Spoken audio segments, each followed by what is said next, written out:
He rolled his neck.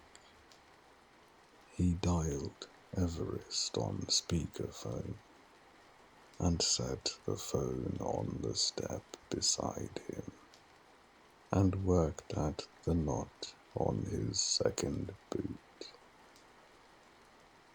She picked up on the third ring. "Hey you," she said. "Hey." He got the boot off, set it aside. "How was your day?" "Quiet." Found a collection of land survey maps from 1887 that someone had misfiled under Miscellaneous Nevada. Spent most of the afternoon just holding them. A pause. "How was yours?" "Fine," he said. "Long." The word "fine" arrived in the air between them and did what the word "fine" always did, which was nothing. It sat there, insufficient and obvious, a placeholder for a longer answer. "Come on, Frank." It was a long first day. Everything's new. You know how it is. She was quiet for a moment. He could hear her in the kitchen. The soft sound of her filling a glass. The refrigerator opening and closing. She had a way of listening that was physical, that occupied her hands. "You know what I've been thinking about today," she said. "Tell me." She took a breath, and when she spoke, it was in the measured, unhurried way she had when an idea had been sitting with her for hours and was finally ready to be said. "Proximity," she said. "How hypnotic it is. We don't talk about that enough. How simply being near something begins to exert a kind of gravity. You move into an orbit and you don't feel yourself moving because you're using everything around you as your reference point." She paused. "And your thinking adjusts. It adjusts to match what's available. Not because you've changed, not fundamentally. Your values, your instincts, they're all still the same. But you start making decisions that look reasonable because you're measuring them against what surrounds you. Options you'd have never considered from a distance start looking practical, sensible even, and you don't notice because the new frame feels identical to the old one from the inside. Frank had stopped moving. He was sitting very still on the front step with the Nevada dusk coming in around him, turning the red rocks at the end of the street a dark arterial color. And the frightening thing, Everest continued quietly, is that this isn't weakness. It's not stupidity. It's just how minds work inside space. You become in small increments somebody shaped by where you are. And the version of you that left is still completely intact in your own memory. But the version of you that's arriving day by day is being assembled from different materials. Silence. The street was still. Somewhere down the block, a sprinkler system kicked on. That soft, mechanical stutter. And Frank thought reflexively about pipe diameter and run time, and then stopped thinking about it. Are you talking about my family? He said, instead of the superintendent. A pause, not a hesitant pause, a considered one. You must take from it what you desire, she said.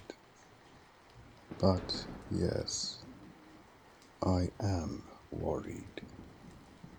Frank leaned his head back against the door frame.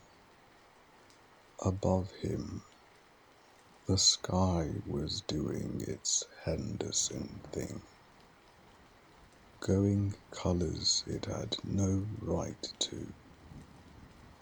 Deep orange bleeding into a violet so dark it was nearly blue.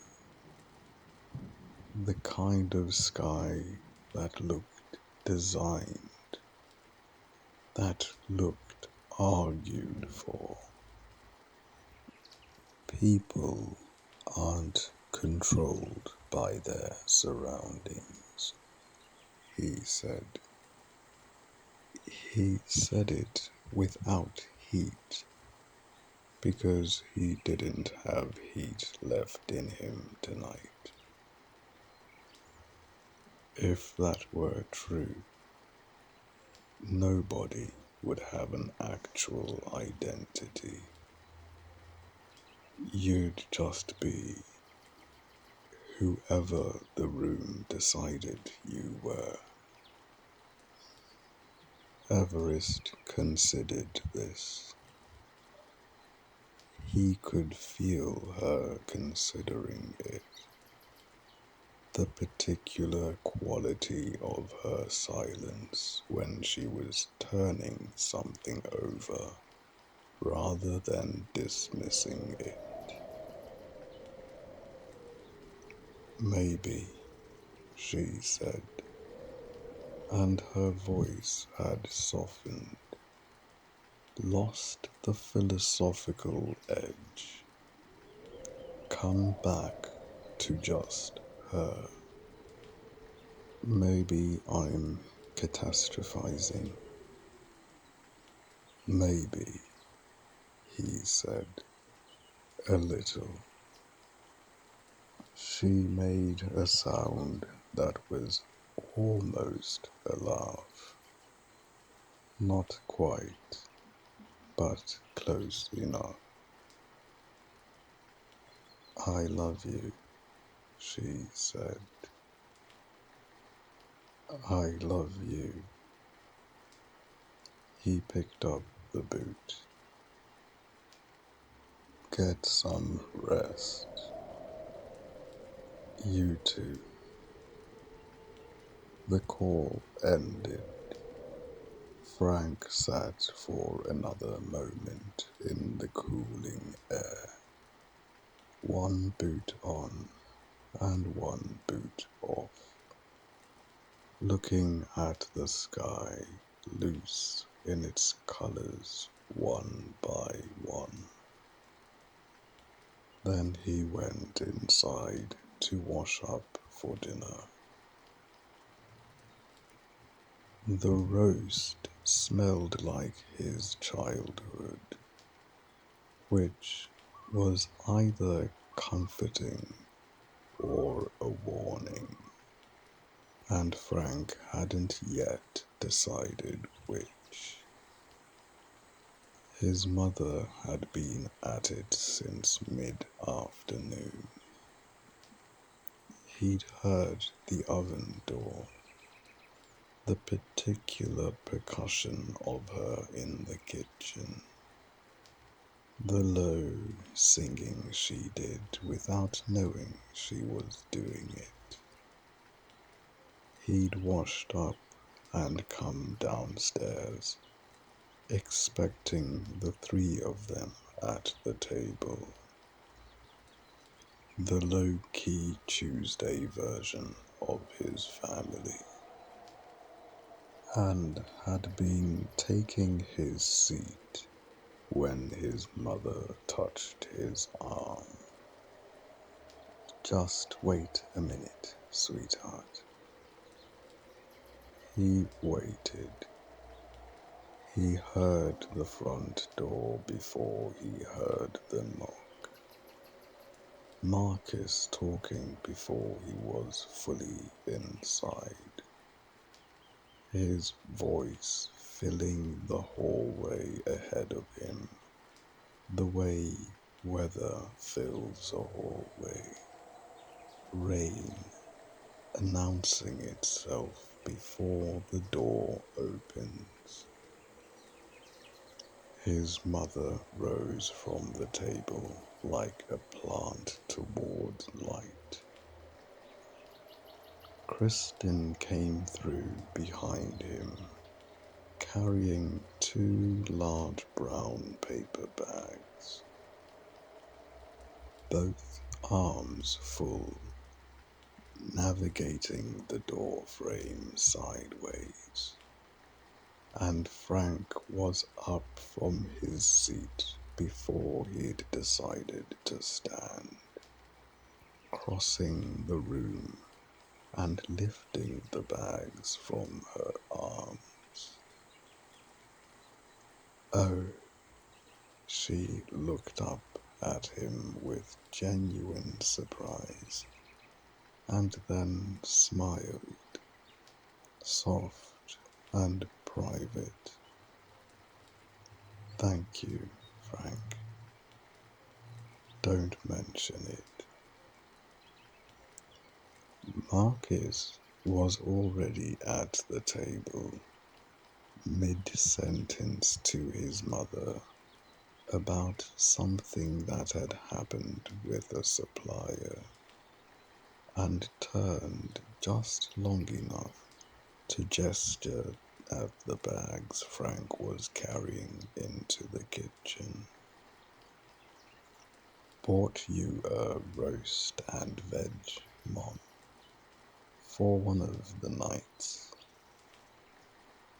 His mother turned to Marcus long enough to cup her son's face in both hands, her palm against his cheek, her thumb briefly at his cheekbone.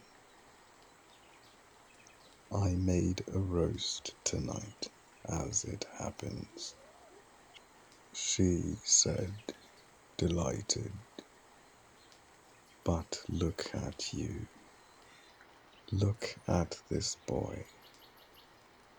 She released him, returned to the table, resumed the supplier story from where they had left it.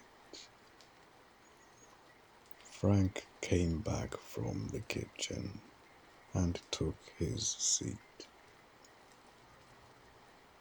He looked at his brother, then at the empty chair, then at Kristen settling in, then at his parents, who wore the particular ease of people for whom this was simply Tuesday. How often do they come for dinner? He asked. He kept it light, almost managed it. Oh, once or twice a week, if we're lucky, his mother said, without looking up from the serving dish. Marcus reached for the bread. Now that you're back in town, I'll probably be here most evenings. He said it generously, as though offering something. We've got ground to make up, me and you. All those years. Frank received this and said nothing.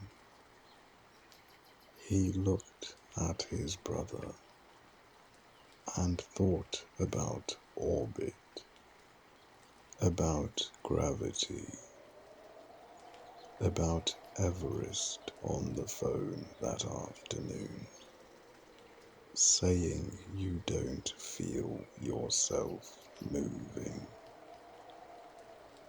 They ate. The roast was good.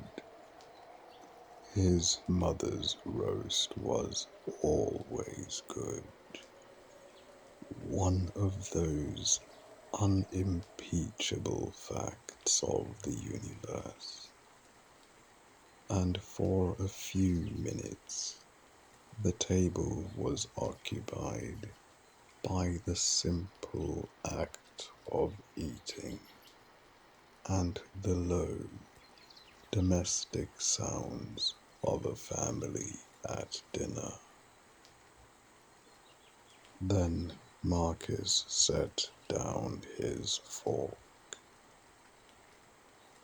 So, first day, how was it?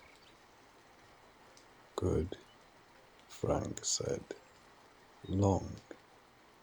A lot to take in. Are the guys easy to work with? Frank thought of Pruitt. The folded arms. The my course. It's early days, he said, still finding my feet. Marcus nodded, chewing. You know, he said, with the tone of a man producing a thought spontaneously, that he had in fact produced many times before. If it gets to be too much, I've got more work than I can handle right now. Residential's exploding in this part of Henderson. You could come in with me. Same kind of thing, really. Frank set his fork down. A single quiet motion. It's not the same thing, he said. Pipes are pipes, Frank. Residential plumbing is not irrigation engineering. He kept his voice even. They're not the same qualification. They're not the same system.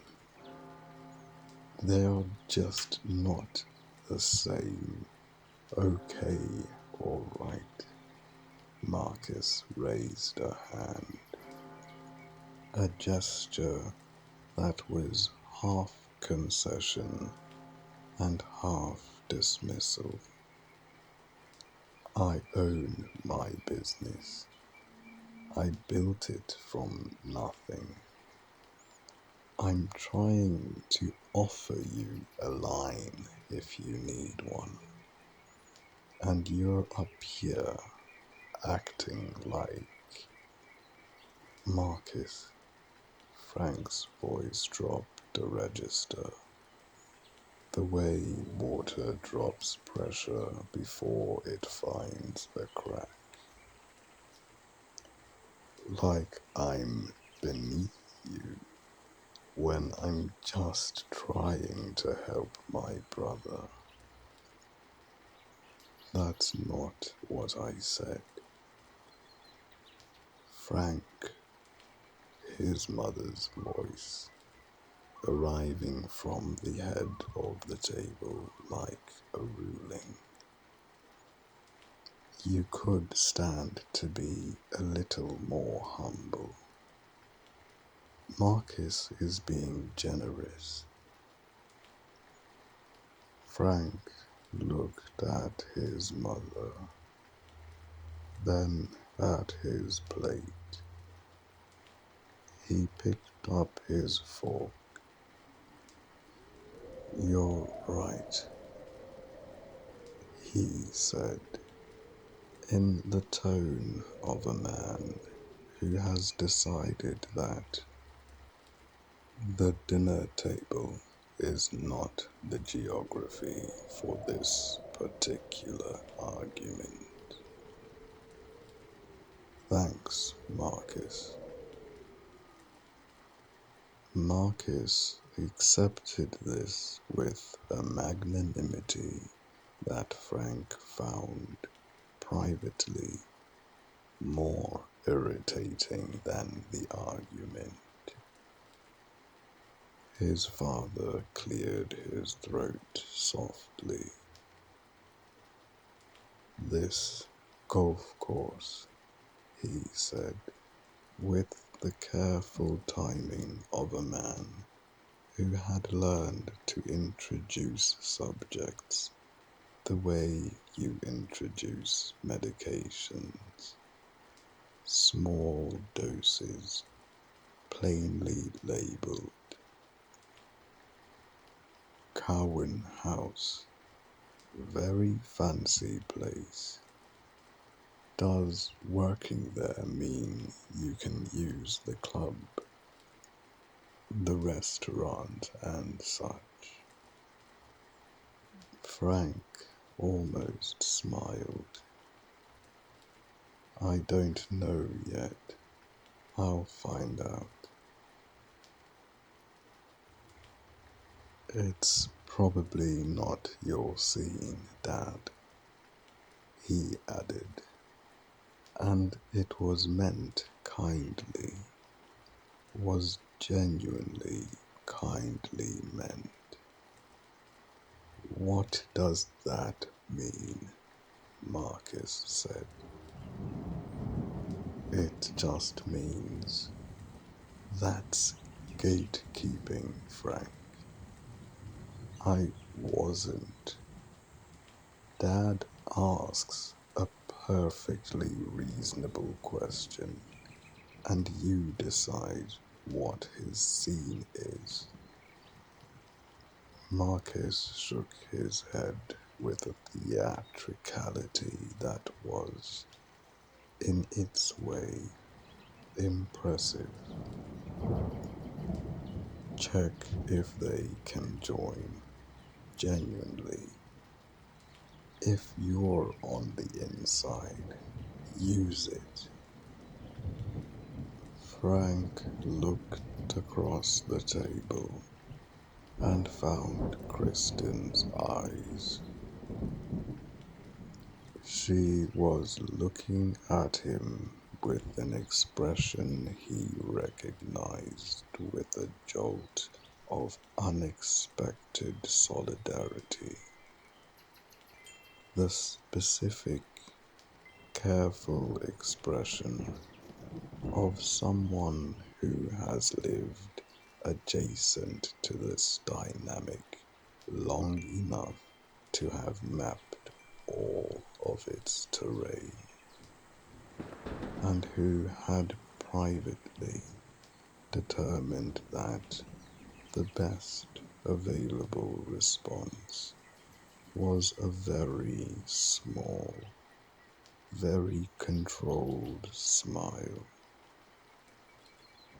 Frank returned it. 1 second, maybe less. A whole conversation in the duration of a blink. I find the golfing crowd insufferable, honestly, Kristen said pleasantly, to no one in particular, reaching for the serving dish.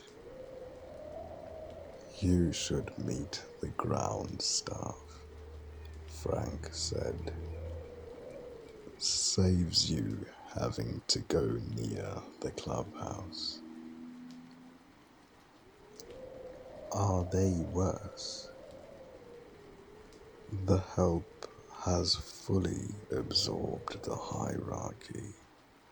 Full transmission. Kristen laughed. A real one.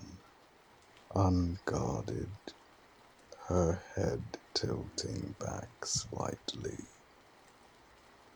Frank laughed too, quieter, and the table felt, for just a moment, like a room with oxygen in it. What? Marcus turned from his mother, eyes moving between them. Nothing, Kristen said, still smiling, turning back to her plate. Marcus looked at his wife, then at his brother. Something passed through his eyes. Not quite jealousy, not quite anger. Something more elemental than both. A current, brief and immediately suppressed. Frank, he said, seriously, check if Dad and I can get membership. My current club. A slight pause, a small inflation, isn't meeting my expectations. Be good for us to go somewhere together. Kristen caught Frank's eye from beneath her lashes. The most micro of glances. Frank pressed his lips together against something that would have been, under other circumstances, a laugh. Marcus's eyes moved between them and went very briefly, very quietly bright. Then the doorbell rang. Everyone looked at the door. Nobody moved. Frank looked at Marcus, who was looking at his mother, who was looking at the middle distance with the particular expression of someone who was not going to get up. Frank pushed back his chair. He pulled the door open, and the Nevada evening came in. That warm, violet dark, the last of the sun dissolved somewhere behind the spring mountains. The air carrying the particular desert smell of cooling rock and dry sage. And there she was. She stood on the threshold with the easy stillness of someone who had arrived and was in no hurry to announce it. The porch light caught the planes of her face, and the desert dark gathered at her shoulders like a shawl. And for one suspended moment, Frank felt something move through him that was entirely involuntary. A rush of warmth that started somewhere behind his sternum and moved outward. The particular, unmistakable gravity of seeing the person your life is oriented around. His face did something before his mind gave it instruction. His whole body did. She was there. She was here. 6 hours of empty desert between the morning and this moment suddenly collapsed to nothing. And the house behind him, and the day behind him, and Pruitt, and the table and Marcus, all of it fell away like background noise when the signal finally comes through clear. Everest. Her name arrived in him like a key in a lock. She opened her mouth to speak, and he saw it. The angle of the jaw, just slightly different. The way she held her shoulders, a fraction more forward. The eyes, the same dark architecture, the same inherited bones, but behind them a different tenant, a different life looking out. Not Everest, Never, Everest. The warmth did not disappear so much as rearrange itself into something more complicated. Killy, frank, she smiled, warm, uncomplicated, real. Sorry to just appear. Everest sends her love. She tilted her head, an almost laugh behind her eyes. She said to say hi. She sent you to check if I'm okay, Frank said. Killy's expression confirmed it without confirming it. She said to say hi, she repeated. From the table, his mother. Who's at the door, Frank? He didn't answer. He stepped back from the threshold and held the door open. Come in, he said. The table rearranged itself around the new information of her.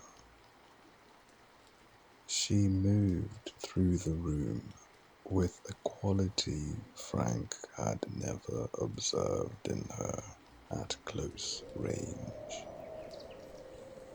A kind of atmospheric stillness, as though she carried her own barometric pressure,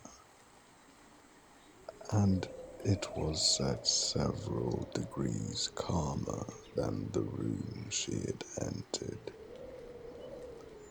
His mother looked up mid-sentence, and the sentence paused. I thought you were staying in California, sweetheart. I'm not, Everest, Killy said, pleasantly, without ceremony.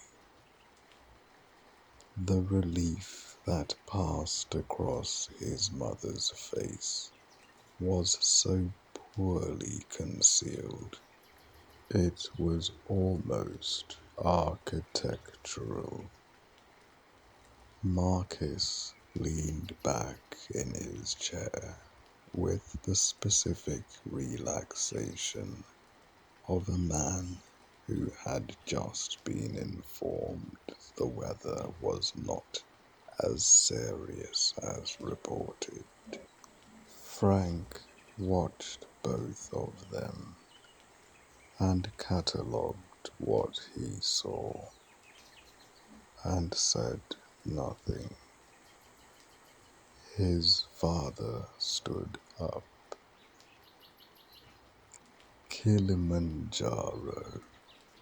He said it warmly, with the effortful pronunciation of a man who had practiced it, and opened his arms. Killy stepped into the hug. You can just say Killy, Mr. Kowalski. Dale, he said, we've covered this. Kristin was already around the table, her arms out, and the hug she gave Killy was the genuine article.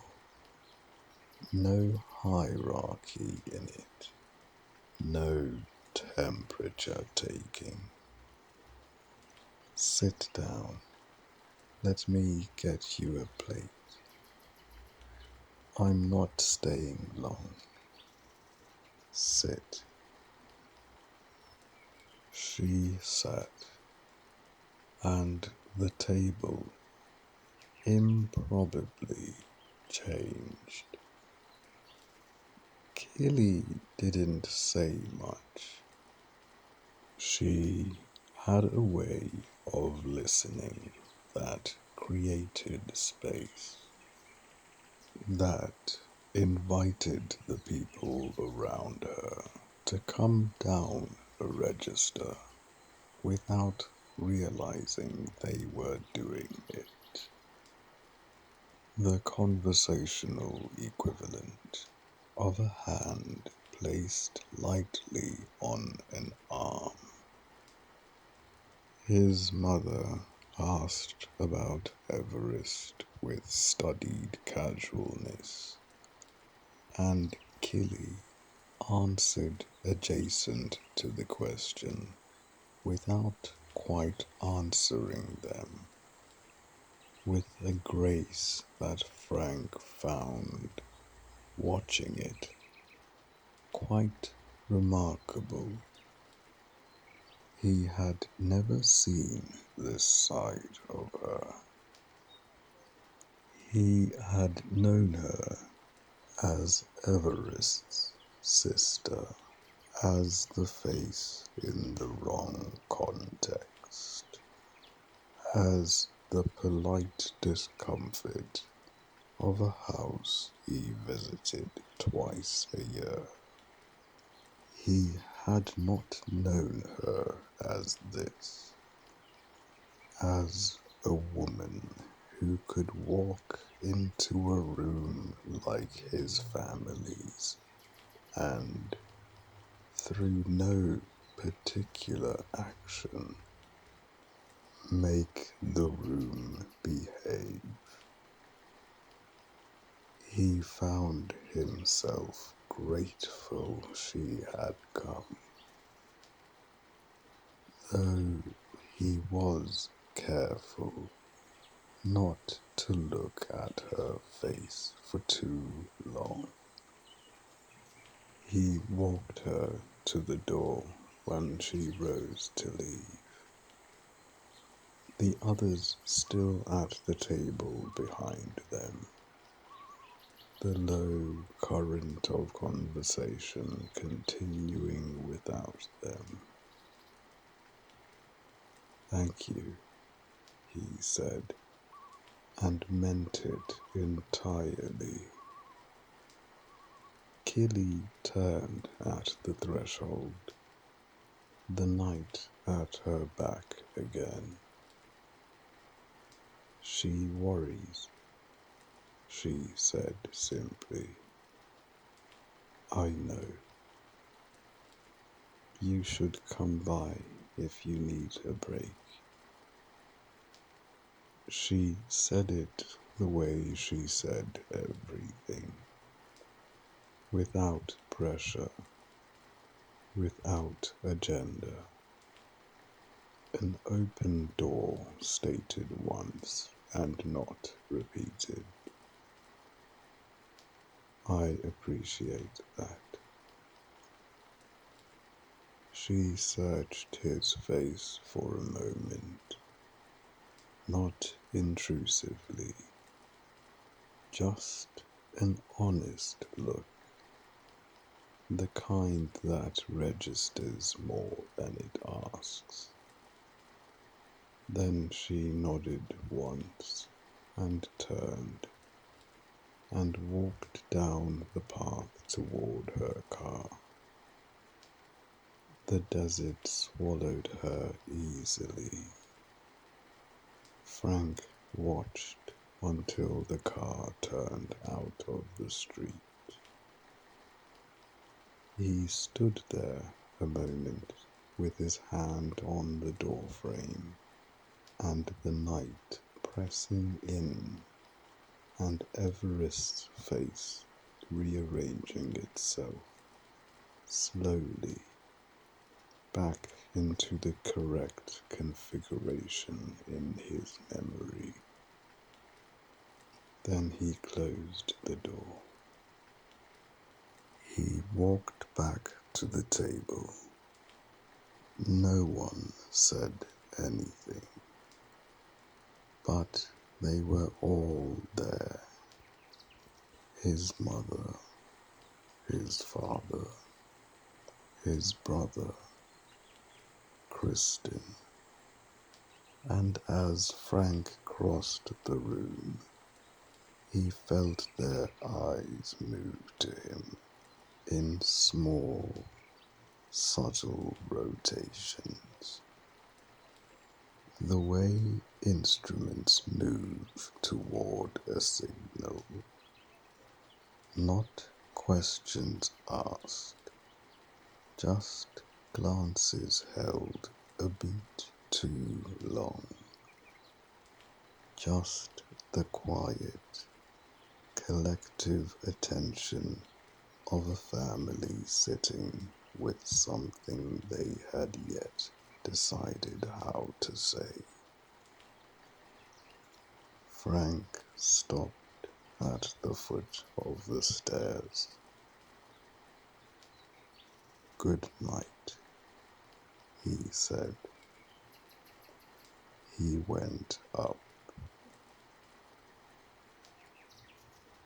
Terrance had the hands of someone who had grown up being told he wouldn't need to use them. They were smooth, careful hands. Hands that had held lacrosse sticks and fountain pens, that had been kept from rough work the way certain things are kept from weather. He wore his collared shirts tucked in on a golf course maintenance shift, which told Frank most of what he needed to know about the distance between Terrance's education and his practical experience. He was 23. He had a degree from UNLV in environmental resource management that he referenced with the slightly apologetic frequency of someone who had discovered the gap between what a degree promised and what a morning in the field required. He'd been at Cowan House 4 months, and he still held the pressure gauge like it might object. But he was earnest, genuinely, undefensively earnest, which Frank found, in the context of this particular golf course, almost radical. He also had no last name on the grounds. Frank had noticed this in the first week. The way Pruitt referred to him in passing as Terrance, your assistant, or simply the boy. The way the clubhouse staff looked through him in the corridors. The way you look through a window rather than at it. Terrance had a last name. He had a degree and a university transcript and presumably a mother who used it.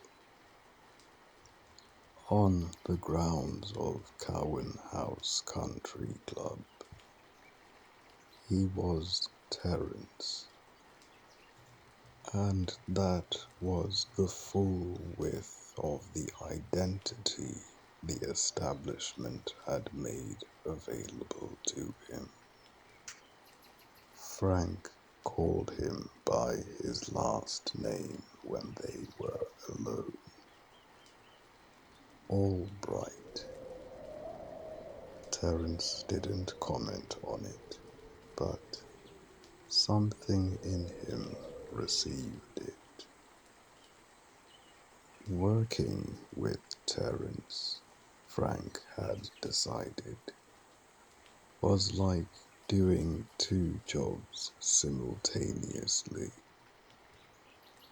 One job was the irrigation work, assessing the controller overages, recalibrating the pressure of the northeast quadrant, tracing the lateral line failures on the back nine, scheduling the head replacements for the shoulder season before the summer heat made every inefficiency a crisis. The other job was Terrance, explaining, demonstrating, correcting gently, explaining again. Watching him hold a pipe wrench with the focused concentration of a man learning a new language through full immersion. But Frank found he didn't mind. Not really. There was something clarifying about having to explain what you knew, about being asked why often enough that you had to locate the reasons, not just the methods. He found himself talking about aquifers during the slow stretches between adjustments, about the Colorado River's declining allocation, about the specific absurdity of golf courses in the desert climates, and the engineering argument for making them efficient rather than merely eliminating them. Terrance listened with his whole face, asked questions that were sometimes basic and occasionally, unexpectedly, not basic at all, and it kept them on the course, away from the maintenance yard, away from Pruitt, who moved through the property like a landlord who suspected someone was behind on rent. The weeks found their shape, but the evenings were a different system entirely.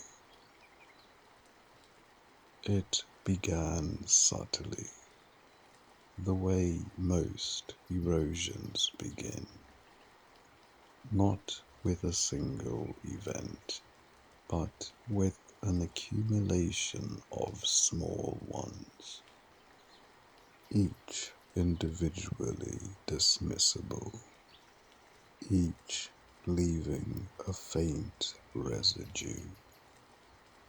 A comment about Everest's absence, offered conversationally at the dinner table, with the particular lightness that is not light at all.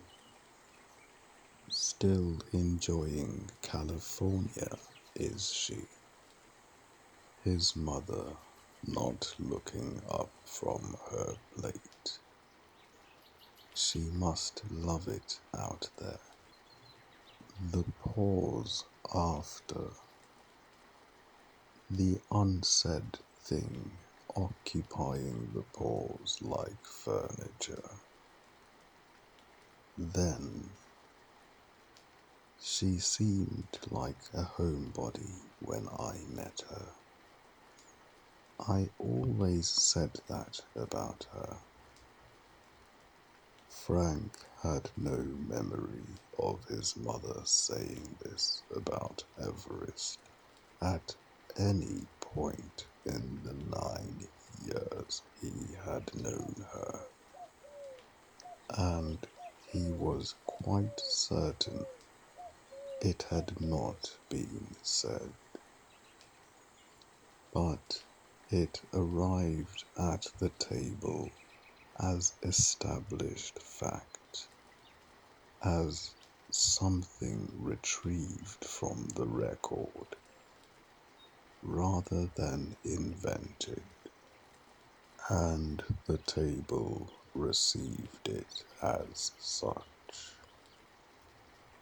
Marcus was more architectural about it. He didn't comment on Everest directly so much as build structures around the absence, remarking on how much easier things were now that Frank was back, how much better he seemed, how the desert agreed with him. You look like yourself again, he said one evening, and Frank understood the sentence entirely and ate his dinner and said nothing. His father said very little. His father always said very little, but he laughed when the others laughed, and laughter, Frank was learning, was a form of agreement. Kristen, to her credit, asked after Everest by name every time, without fail. She dropped it into the conversation with a persistence that Frank recognized as deliberate, as a small, quiet insistence on keeping a person in a room she was being eased out of. He appreciated it more than he told her, but he had started taking Everest's calls upstairs. He hadn't announced this. He hadn't examined it particularly. It had simply happened. The phone ringing at the table, and Frank rising from his seat, and Marcus watching him rise, and Frank saying "excuse me" and climbing the stairs with the phone to his ear. The first time, it felt like privacy. The second time, it felt like retreat. By the fourth time, It felt like something he no longer had a clean name for. Something that sat uncomfortably between protection and concealment. And he sat with that discomfort in the band-aid colored room and talked to his wife and did not tell her about it. She was talking more in abstractions now. He noticed the philosophical tone had started arriving earlier in their conversations, as though she was circling something she hadn't yet decided how to land. He answered her carefully, and she answered him carefully, and they were still, underneath all the careful, entirely themselves with each other. But there was a new layer of craftsmanship to their conversations that hadn't been there in the Central Valley, a quality of maintenance, as though the line between them now required tending rather than simply existing. He thought about this on the course sometimes, in the silence between tasks. He thought about pipes,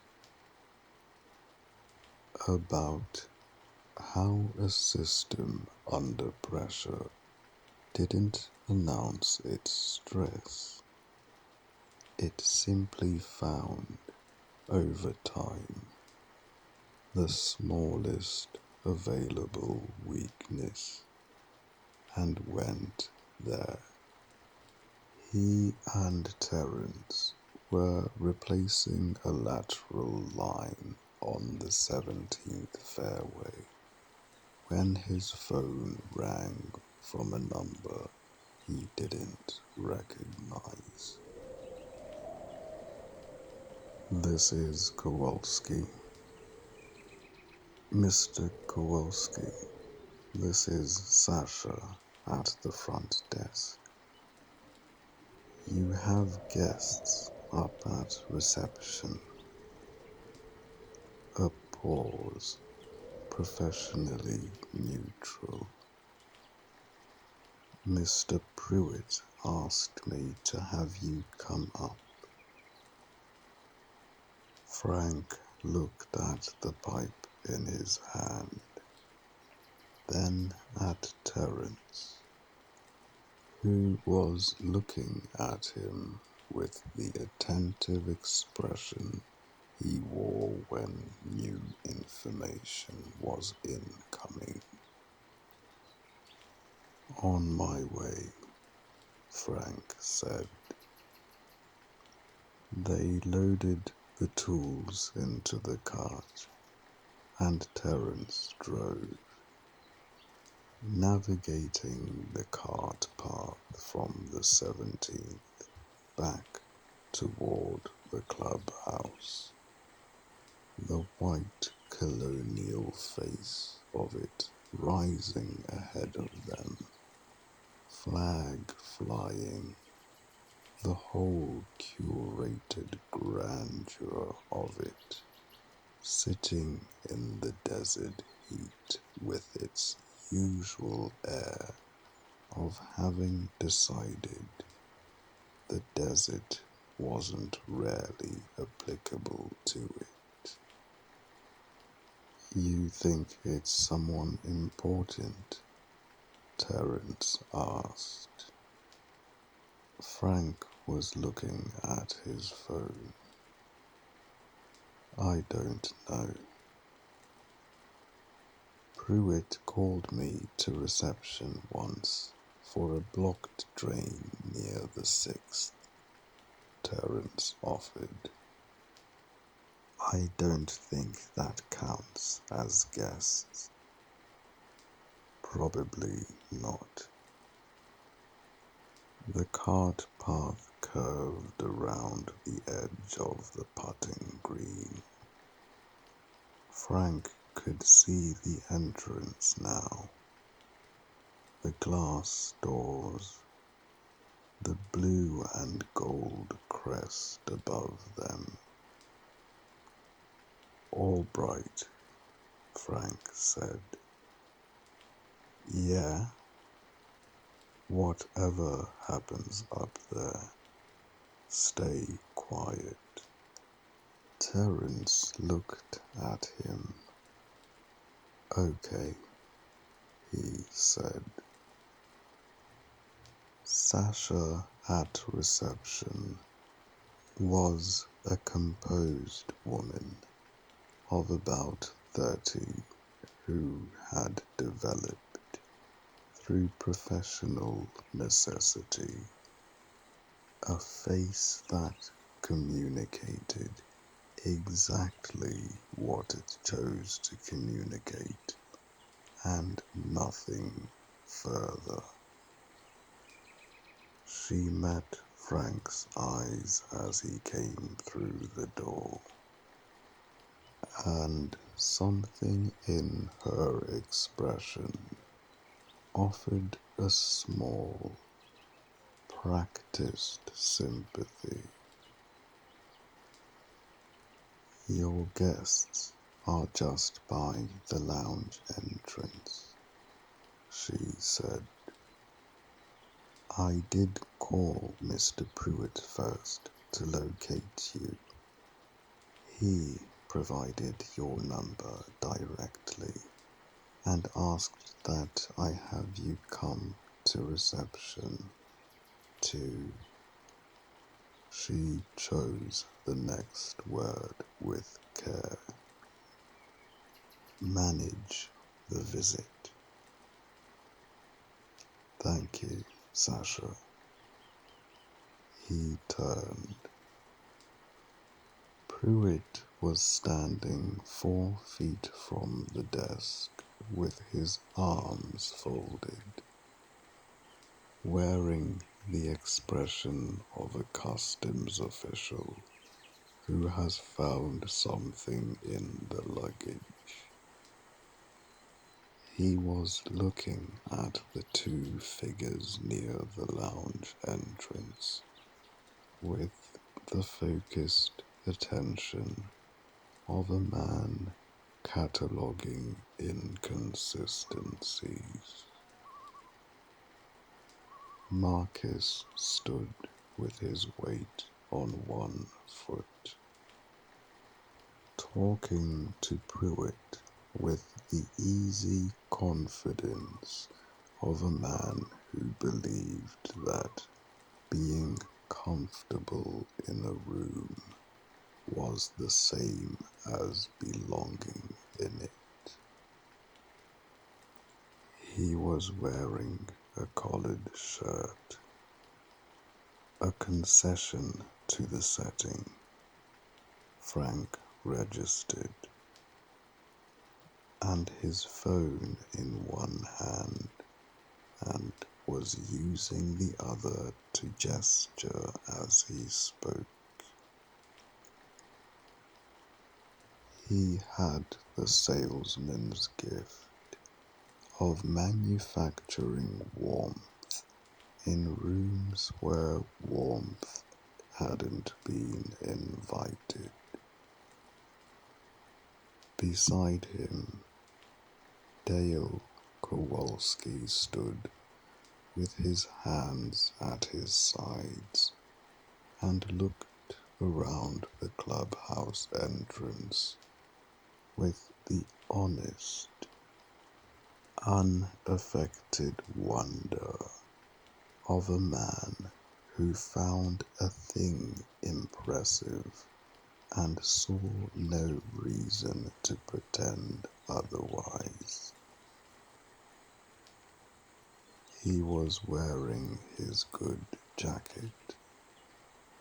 Frank noticed the jacket, and it did something involuntary to his chest. He crossed the floor. Terrance fell in beside him, and then seemed to recalibrate and fell back half a step.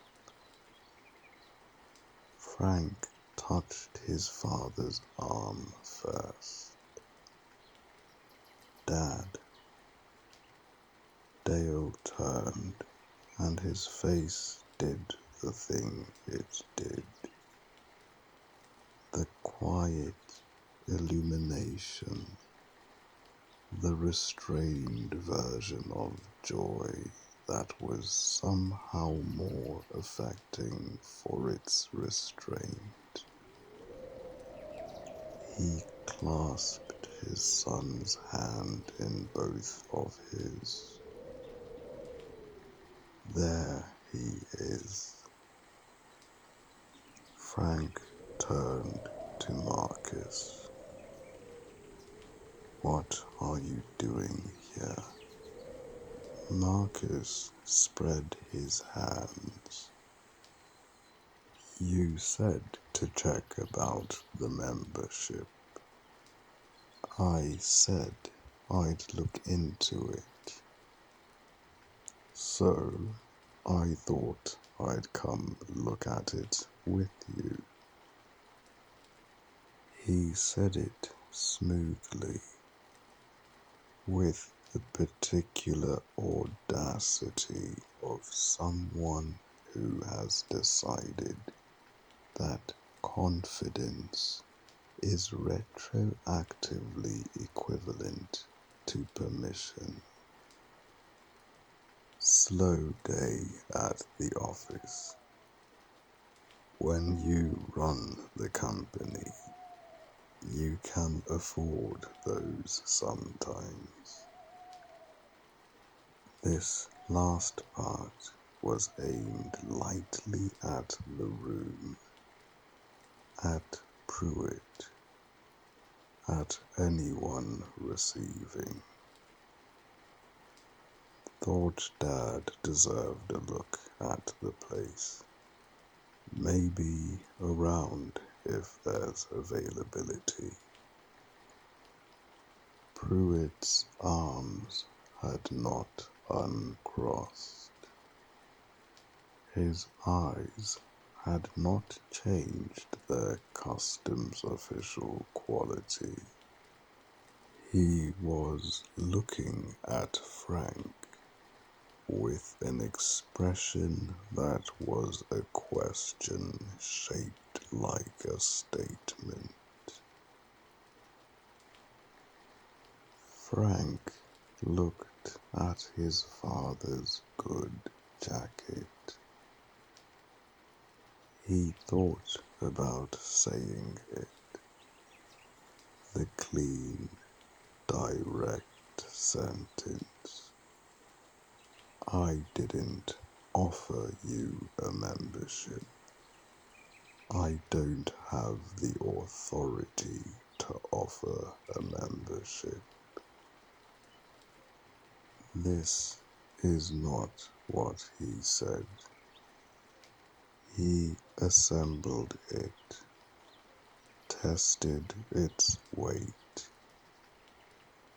Then he looked at his father's face, at the honest, unaffected wonder still residing there,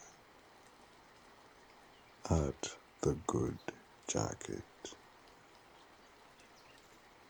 "Give me 1 minute," Frank said. He went back to reception. Sasha looked up. Can I get the general manager on the line? He said. Tom Buscemi. Of course. Behind him, he heard Marcus introducing himself to Terrance. Heard him say, with the easy authority of a man reshuffling rooms, "And what do you do here exactly?" Before Terrance could answer, Pruitt's voice arrived, unhurried, informative. "He's just with the water." Sasha offered the phone across the desk. Frank took it. Tom Buscemi picked up on the second ring. Frank had spoken with him twice since arriving, both times finding him to be the thing Pruitt was not: direct, unperformative, interested in the actual work. The conversation was brief. Frank spoke quietly. He returned the phone to Sasha, who received it with a small, professional smile that might have contained, beneath its surface, solidarity. He walked back to the group. He looked at Marcus. He did not look at Pruitt. "Go to reception," he said. "Sign in as my guest. They'll sort you out." He watched his father's face do the quiet illumination again, and was glad he had made the call. Pruitt remained standing where he was. Frank became aware, peripherally, of the man's stillness, the folded arms, the set jaw, the entire structural posture of a man who has just watched an argument he expected to win not go the way he expected. His judgment occupied the air like humidity. Frank did not address it. He turned to Terrance. "Let's go," he said.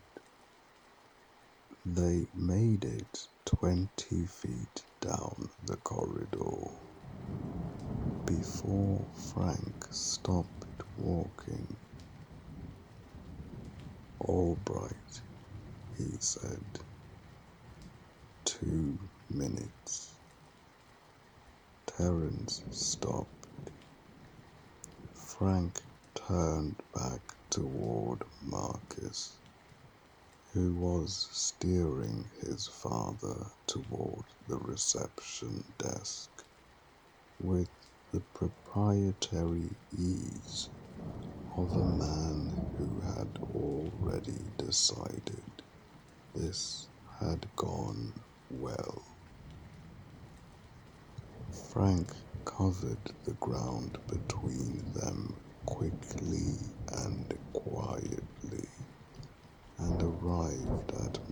Marcus's elbow and spoke at a register that didn't travel. Hey.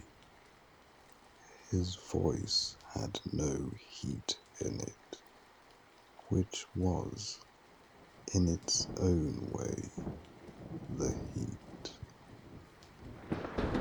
Look at me. Marcus turned. He read something in Frank's face, and his own face adjusted. Not retreat, but recalibration. That was never an offer, Frank said. You know that. Frank, I said I'd look into it. That's a sentence that means I will look into it. Not come down on a Tuesday with Dad and put me in a position in front of my boss.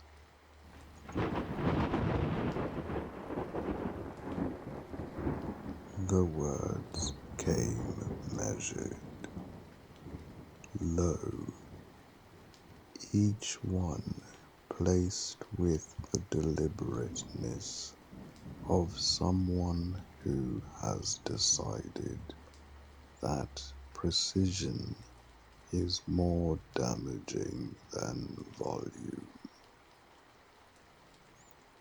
I have been here 3 weeks. 3 weeks. I have a superintendent who is already looking for a reason to define me as a problem. And you walked in there and handed him one in your best shirt with Dad. His jaw tightened. Don't do that again. Don't come to my place of work without a call. Don't use my name to get indoors and then stand there while Pruitt talks about my assistant like he's furniture. And don't. He paused, a full, controlled pause. Don't do the thing where you make a decision and then construct the version where I made it. I know what that looks like. Marcus said nothing. His expression had gone very still, in a way that was not stillness, but the performance of it. Enjoy the round, Frank said.